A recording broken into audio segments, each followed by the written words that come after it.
함께 보실 말씀은 누가복음 19장 45절부터 20장 8절까지 말씀입니다.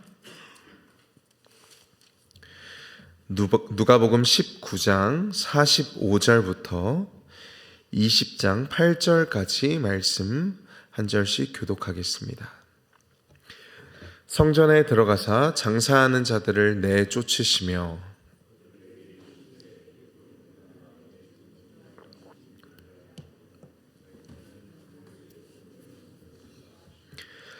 예수께서 날마다 성전에서 가르치시니 대제사장들과 서기관들과 백성의 지도자들이 그를 죽이려고 꾀하되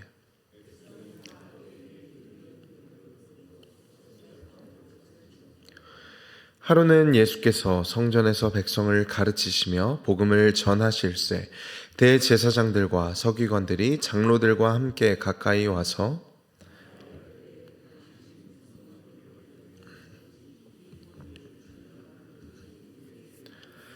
대답하여 이르시되 나도 한 말을 너희에게 물으리니 내게 말하라.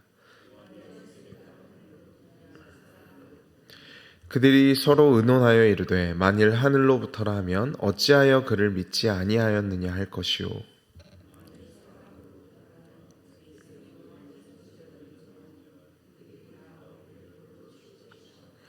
대답하되 어디로부터인지 알지 못하노라 하니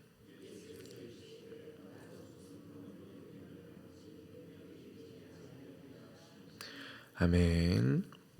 19장 45절에서 예수님께서 성전에 들어가사 장사하는 자들을 내쫓으신다라고 되어 있습니다. 왜냐하면 기도하는 집을, 만민이 기도하는 집을 강도의 소굴로 만들었기 때문이다라고 예수님께서 그 이유를 이야기하고 계시죠. 당시에 성전에서 물건을 판매하는 자들은, 그러니까 희생 제물로 쓰일 그 동물들을 판매하는 자들은 모두 산헤드린 공회원, 그러니까 종교 지도자들과 결탁되어 있었고, 그리고 이 사업이, 성전에서 진행되는 이 사업이 이 종교 지도자들에게 막대한 부를 가져다 주었습니다.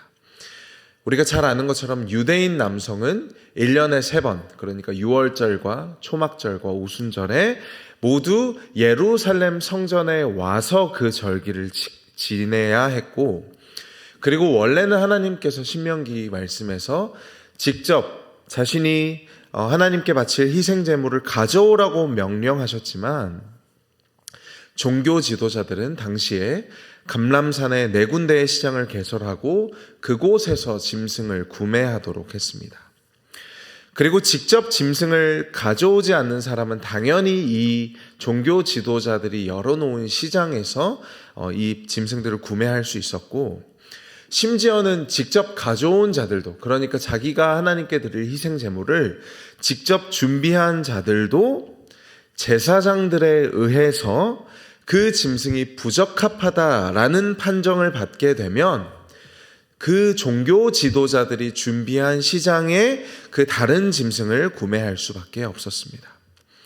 그리고 이 시장은, 감람산에 개설되었던 이 시장은 나중에는 성전 구역 자체 내부로, 그러니까 이방인 뜰 안에 시장이 개설되었다라는 것이죠. 그러니까 이 이방인 뜰에 개설된 시장으로, 그 북적거림으로 말미암아 이방인들은, 그러니까 유대교로 개종한 이방인들은 하나님께 예배드릴 공간을 잃어버리게 됩니다. 그래서 46절에서 예수님은 내 집은 만민이 기도하는 집이라는 말씀을 인용하여서 성전의 장사꾼들을 내쫓으시는 것이고요. 이 종교 지도자들과 결탁된 여러 가지 잘못된 관행들과 하나님의 율법을 어기는 것들, 그리고 이방인들이 예배드리지 못하게 되는 여러 가지 상황들에 대해서 고발하고 계신 것입니다. 그리고 이어지는 9장 47절에서는 예수님께서 성전에서 가르치시더라라고 되어 있죠. 이 큰 2가지 일, 예수님이 성전을 깨끗하게 하신 일과 또 성전에서 가르치신 이 2가지 일들은 당시의 대제사장들과 서기관들과 백성의 지도자들의 권력과 이익에 큰 위험이 됩니다. 그리하여서 이들이 무엇을 시도하냐면 예수님을 죽이려고 하죠. 그러나 무엇 때문에 예수님을 죽이려고 하는 그들의 시도가 당장은 막히게 되냐면 바로 48절의 말씀입니다. 백성이 다 그에게 귀를 기울여 들음으로 어찌할 방도를 찾지 못하였더라. 지금 이 백성의 지도자들이 무엇을 두려워하고 있냐면 백성들이 다 그에게 귀를 기울여 듣는 것을 두려워합니다. 여러분, 이 당시에 성전에 대한 권력, 이 권위, 특별히 이 성전을 관리할 이 권위를 이 사내들인 공회원들은 로마 황제로부터 허가를 받아서 이 성전의 사업들을 진행하고 있는 것입니다. 그곳에서 막대한 부와 명예와 권력을 쌓아 올리는 것이죠. 그래서 심지어는 이방인이 예배하기 위해서 하나님이 허락하신 처소마저 장사하는 곳으로 바꿉니다. 그리고 이들이 무엇을 두려워하고 있는가? 이 누가복음의 저자는 이들이 무엇을 두려워하고 있는가를 분명하게 드러내고 있습니다. 하나님이 아니라 그들은 백성의 소리를 두려워한다라는 것이죠. 20장 1절도 볼까요? 이 대제사장들, 서기관들, 장로들, 그러니까 사내들인 공회의 세 권력 집단들이 함께 가까이 와서 예수님께 묻고 있습니다. 2절에서 말하여 이르되 당신은 무슨 권위로 이런 일을 하는가? 이 권위를 준 이가 누구인지 우리에게 말하라. 무슨 권위로 이런 일을 하는가? 무슨 권위로 성전에서 장사꾼들을 내쫓고 무슨 권위로 성전에서 날마다 가르치는가라는 것이죠. 우리가 잘 알고 있겠지만 사내들인 공회원이라는 것은 오늘날로 말하면 국회의원과 대법원장과 대통령이 하는 일을 한꺼번에 하는 무소불위의 권력을 자랑하는 이들입니다. 그 권력과 권한과 권위를 가진 이들이 예수님께 묻는 것이죠. 무슨 권위로, 무슨 권한으로 이런 일들을 하는가? 이들은 로마 황제가 부여한 권한과 또 대제사장이며 서기관이며 장로인 자신들이 성전에 대한 권한을 가지고 있다는 걸 알고 있는 상태에서 무슨 권한으로, 그러니까 너는 없는데 내가 있는 이 권한을 너는 무슨 권위와 권한으로 침범하느냐라고 묻는 것이죠. 그리고 이 질문에 대해서 예수님은 무엇으로 대답하십니까? 질문으로 대답하십니다. 그것이 4절부터 7절의 내용이죠. 예수님은 4절에서 이렇게 질문하십니다. 요한의 세례가 하늘로부터냐 사람으로부터냐? 그리고 그들이 이 질문을 듣고 5절에서 서로 의논하죠. 그리고 그들이 내린 결론은 무엇이냐면 모른다입니다. 하늘로부터다라고 하면, 그러니까 하나님으로부터다라고 하면 왜 요한을 인정하지 않았냐라고 할 것이고, 사람으로부터다라고 하면 그를 지지하는, 그러니까 세례 요한을 인정하고 지지하는 백성들로부터 핍박을 받을 것이기 때문에 그들이 서로 의논하여 내린 결론, 어디로부터인지 알지 못한다. 다시 한번 종교 지도자들은 무엇을 두려워하고 있습니까? 백성의 소리. 그들은 백성의 소리를 두려워합니다. 이스라엘의 종교 지도자들이 두려워하는 것의 정체, 하나님이나 하나님의 뜻이 아니라 무엇을 두려워하냐면 세금을 내줄 백성들을 두려워합니다. 이것이 이 두 사건에서 공통적으로 나타나고 있는 이 종교 지도자들의 특성이죠. 여러분, 빛과 어둠, 진리와 거짓이 있습니다. 이 두 가지는 양쪽 대척점에 서 있죠. 빛과 어둠과 진리와 거짓이 어떻게 분별되어지는가? 우리는 무엇이 진리인지, 무엇이 거짓인지, 교회 안에서도 무엇이 참인지 또 무엇이 그렇지 않은지 어떻게 분별할 수 있는가? 여러분, 구약과 신약을 관통하는 중요한 개념입니다. 무엇이 진리이고 무엇이 거짓인가? 구약과 신약 모두 무엇으로 분별되냐면 무엇을 두려워하는가로 분별되어집니다. 여러분, 성경에서 늘 참 선지자들은 누구의 반대에 부딪히냐면 백성들의 소리를 두려워하는 거짓 종교 지도자들의 반대에 부딪힙니다. 참 선지자들과 신약에 와서 그리스도와 또 예수님의 제자들은 늘 누구의 반대에 부딪혔는가? 종교 지도자들, 백성의 소리를 두려워하는 자들의 반대에 부딪힙니다. 여러분, 구약의 선지자들과 예수 그리스도와 예수님의 제자들, 사도 바울은 이방인들의 반대에 부딪히지 않습니다. 늘 언제나 신구약을 통틀어서 유대인들, 특별히 가장 종교적인 이들의 격렬한 반대를 받습니다. 진정한 참 이스라엘의 대적은 늘 밖에 있지 않았고 내부에 있었습니다.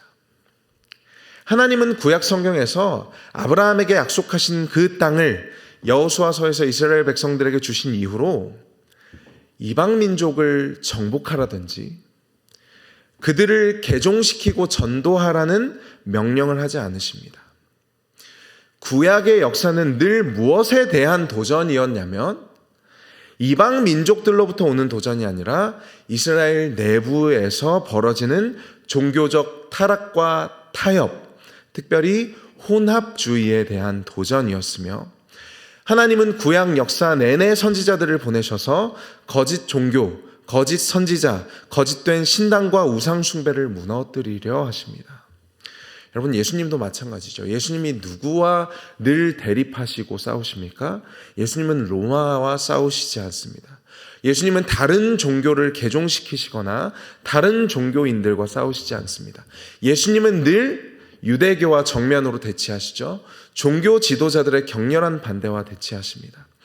그래서 이 구약과 신약을 관통하는 중요한 개념 다 설명할 수는 없지만 어떤 선지자가 참 선지자인가, 어떤 선지자가 거짓 선지자인가를 무엇으로 분별할 수 있냐면, 그래서 오늘 본문에서도 무엇을 이 종교 지도자들에 대한 무엇을 고발하고자 하는 것이냐면 무엇을 두려워하는가, 하나님을 두려워하는가 아니면 백성의 소리를 두려워하는가라는 것이죠. 여러분, 대제사장들과 서기관들과 장로들, 종교 지도자들은 백성의 소리를 두려워합니다. 특별히 세금을 내줄 백성들을 두려워하죠. 여러분, 반대로 예수님은 어떻습니까? 자신을 왕으로 추대하고자 하는 그 무리를 피해서 홀로 기도하러 가시죠. 예수님은 여론을 따라, 백성들의 소리를 따라, 그들의 요구를 따라 움직이지 않으시고 오직 무엇이라고 말씀하시냐면 아버지가 일하시니 나도 일하신다라고 말씀하십니다.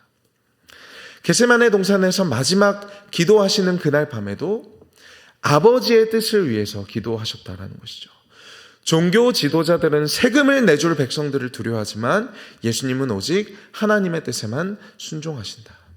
예수님이 하나님의 음성, 하나님의 뜻에 절대적으로 복종하시고 순종하신다면 종교 지도자들은 자신들의 이익과 백성들의 소리에 타협한다라는 것입니다.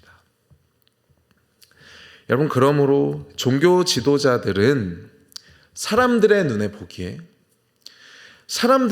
보기에 권위를 가진 자들로 보였을지 모르나 여러분, 오늘 본문에서 진정한 권위는 누구에게 있습니까? 바로 하나님의 뜻에만 순종하시는 예수님께 있다라는 것이죠. 성경에서 말하는 진정한 권위, 이 종교 지도자들이 예수님께 묻고 있는 무슨 권위로 이런 일들을 하고 있는가라고 할 때 그 권위는 어디에서 오는가? 백성들의 소리, 얼마나 많은 사람들이 나를 인정하고 얼마나 많은 교인이 모이고 얼마나 많은 사람들이 이 자리에 함께 하는가에 권위가 있는 것이 아니라 늘 언제나 권위는 하나님의 뜻에만 순종하고 타협하지 않고 복종하지 않는 하나님의 말씀에만 순종하는 것에서부터 권위가 주어진다라는 것이죠. 여러분, 우리도 마찬가지입니다. 당장 사람들의 인정을 받고 백성들의 소리에 귀를 기울여서 많은 사람들이 나를 인정해주고 규모가 커지고 사람들이 많이 모이면 권위가 있는 것이 아니라 하나님의 뜻에, 하나님의 말씀에 대한 복종과 순종에서 진정한 권위가 나온다라는 것입니다.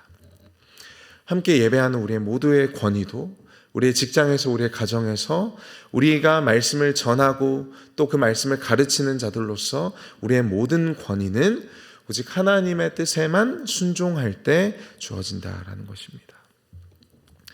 내 당장의 이익과 당장 사람들의 인정과 당장 나에게 주어지는 그 이익과 하나님의 뜻을 바꾸지 않을 때, 타협하지 않을 때, 우리가 성도로서의 긍지와 자존심을 지킬 때 권위가 나오는 것이지, 많은 사람들의 인정과 규모와 크기, 재정에서 권위가 나오지 않는다라는 것입니다.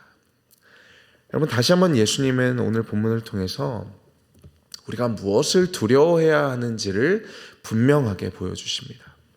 우리가 무엇을 두려워해야 하는가? 오늘도 세상에서 살아가면서 직장에서, 가정에서, 수많은 인간 관계 속에서 우리가 정말로 두려워해야 할 것은 무엇인가? 우리가 정말로 의존해야 하는 것은 무엇인가? 우리는 무엇에 복종하고 순종해야 하는가? 사람이거나 사람이 만든 무엇이 아니라 그 자리에 늘 우리는 하나님과 하나님의 말씀만이 있기를 소망합니다. 여러분, 우리의 주어진 삶 가운데서 오직 예수 그리스도의 권위만을 인정하시고 그 권위에 절대적으로 복종하시고 순종하시는 여러분들 되시기를 주님의 이름으로 축복합니다. 기도하겠습니다. 하나님, 오늘도 말씀을 통해서 오직 하나님의 뜻에 순종하는 것이 진정한 권위요, 하나님의 명령에, 하나님의 말씀에 귀 기울이는 것이 하나님의 백성된 삶이라는 것을 말씀을 통해 확인합니다. 주어진 삶의 현장에서 당장 사람들의 인정과 이익을 쫓아 하나님의 뜻에 타협하는 자들이 아니라 오늘도 주어진 삶의 현장에서 오직 하나님의 음성을 쫓아 그 말씀에 순종하며 타협하지 않는 순종으로, 하나님의 말씀에 대한 복종과 그 권위에 대한 순종으로 주어진 삶을 살아내는 귀한 성도님들 되게 하여 주시옵소서. 예수님의 이름으로 기도합니다. 아멘.